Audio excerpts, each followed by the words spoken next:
Well, as it's well known, on July 28th, in the early morning of July 28th, around 12:17 a.m., we had a boat crash reported on Tickfaw River, with possible people missing and severe injuries. Our agency responded, arrived on scene within about 20 minutes. We found it was a major boat crash, a two-boat collision. We had two people missing and six injuries. It's currently under investigation as far as the cause of the accident. We're just really starting the investigation. We still do have four people hospitalized, and we've since recovered all of the fatalities from it. Boat accidents take a while to investigate. It's not like a road crash where we have road crashes. You got skid marks, and a lot of times we have to recover evidence that takes a while. We just recovered the second boat, the Sea Fox, 2 days ago, and we're able to get it. We had to get a crane to come in and pick it up out of the water. We're doing forensics on both of the vessel as far as GPSs, things like that. State law says that when somebody dies in a crash, whether it's on a road or on a boat, we have to do toxicology on both drivers. That's all standard procedure. So that doesn't lead to anything, yes or no. We're all going to find out the truth. Just please be patient with us. We're going to find out and take whatever action is necessary.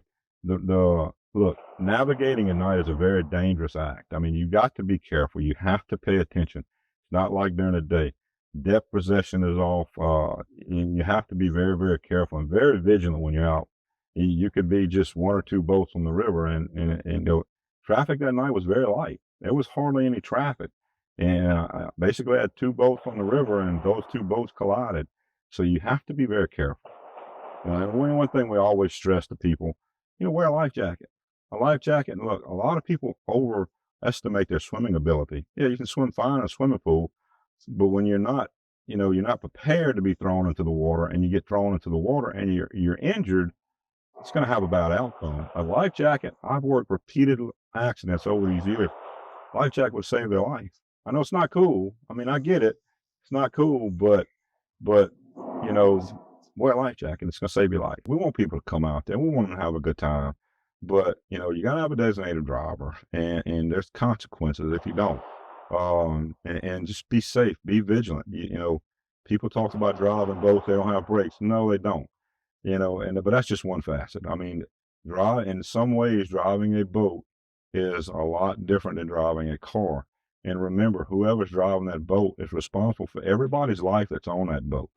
And sometimes it has some very tragic end, unfortunately, like this. And that's not to say one guy's is at fault and another guy's not, but you have to be vigilant when you come out there.